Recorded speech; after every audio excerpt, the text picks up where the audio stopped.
Okay, we're talking today about how to interpret graphs of functions. So we're going to be given a function and we need to know what it's telling us. Some of these will be more straightforward than others. As we get closer to the end of these notes, it'll be a bit more different than what you're used to. So first we're going to start off with a pretty simple example. We're going to look at this graph about a motorcycle that's been traveling. And it says what might be happening between 2 and 3 hours according to the graph. So I'm looking right here. And it says that my distance is staying at 75. We had a similar question to this on your homework. If you're not traveling anywhere, then you are stopped. So I'm going to put the person, probably stopped. And they stopped between hours 2 and 3. So they stopped for an hour. So we want to be specific. And give a reason for why you think they stopped. I'm going to put because there is no change in distance traveled.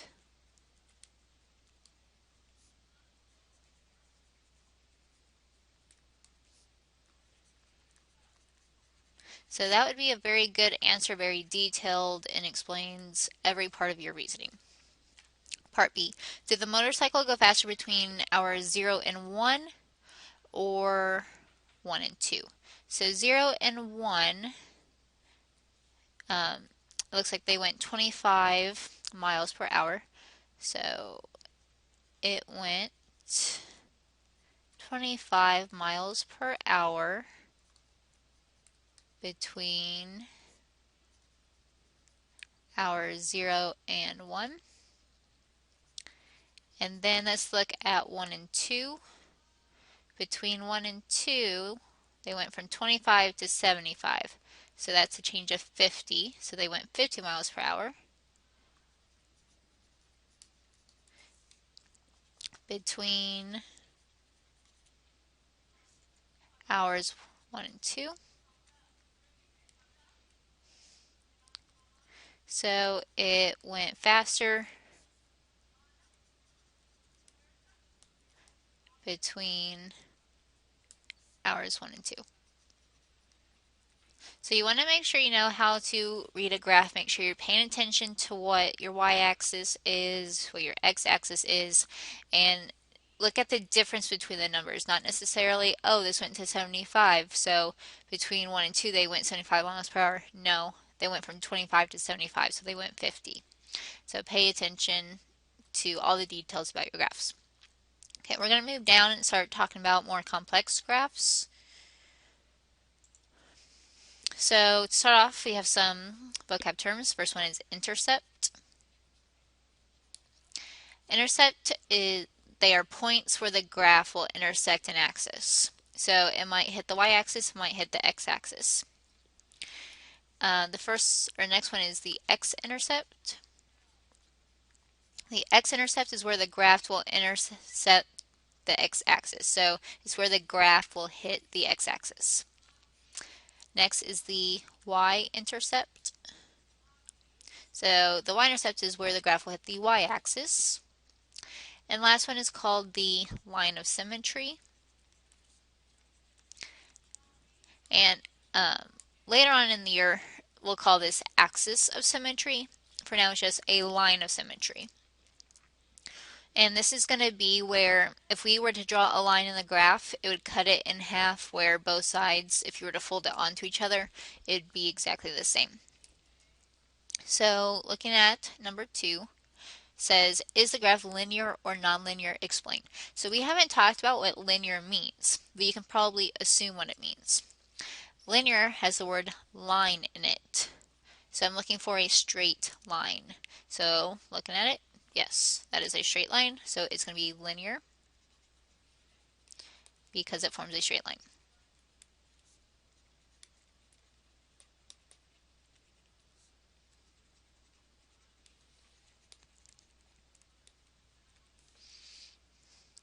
Part B, does the graph have a line of symmetry? So I want to see, can I draw a line anywhere and have it be the same on both sides. So you don't need to draw this, but if I were to draw a line here, this side is not exactly the same as that side. So if I were to fold my paper where that red line is, they wouldn't match up. And that's going to happen no matter where I draw this red line. So there's going to be no axis of symmetry or line of symmetry. What is the x-intercept? So I want to know where does it hit the x-axis. So x-axis right here. So we're just going to estimate that. I would say that's about 4.50. And the y-intercept, so where does it hit the y-axis? Right here. So that is at 0.3. Okay, moving on. Okay, for number 3, there's going to be more questions with this, specifically part E and F. So A first, is it linear or nonlinear? So if I look at it, I'm looking for a straight line. That is on a straight line, so I would say nonlinear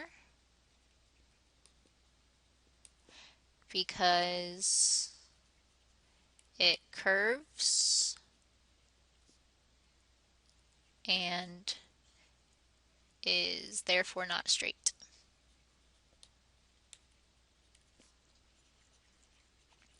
Now, please do not mistake linear and function. This graph is not linear because it's not a straight line, but it is a function because it passes the vertical line test. So linear and function aren't always the same thing. So make sure you know function needs to pass the vertical line test. That's what we talked about yesterday. Linear needs to be a straight line. Part B, does the graph have a line of symmetry? If so, graph it.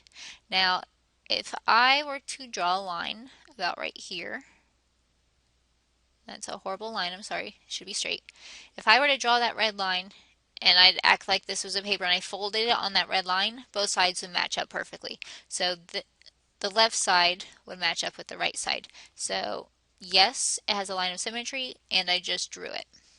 So the line of symmetry kind of just cuts it in half, and it always goes straight up and down. Don't have a line of symmetry that's going at an angle.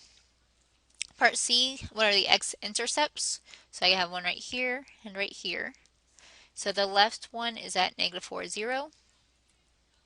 The right one is at 2, 0. Part D, what's the y-intercept? Looks like it's right here, which is at 0, -3.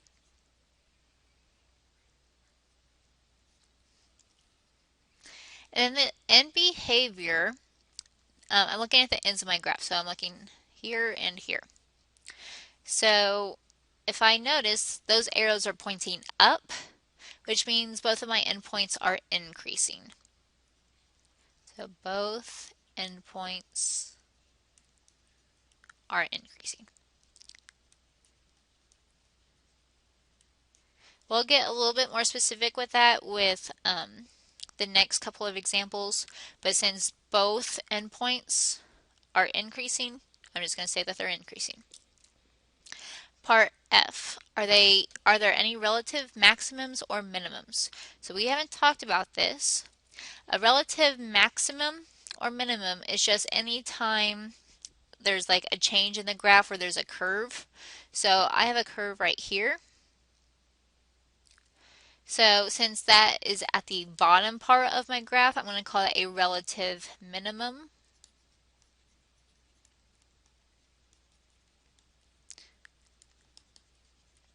And I'd say that's about -1, maybe -3.5-ish.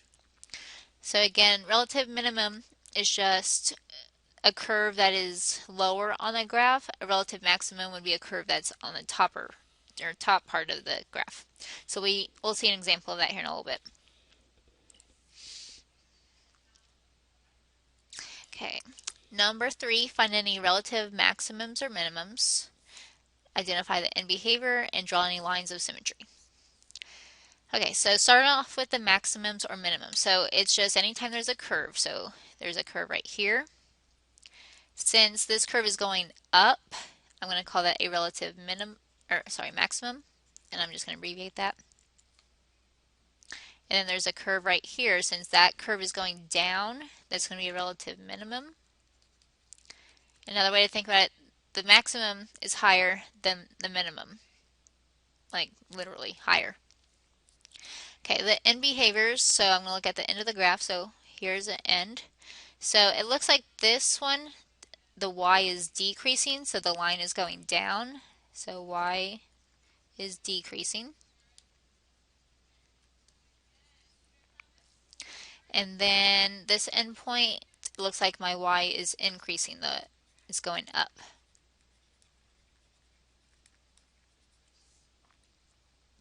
And then there aren't going to be any lines of symmetry because no matter where I drew a line, it's not going to match up perfectly.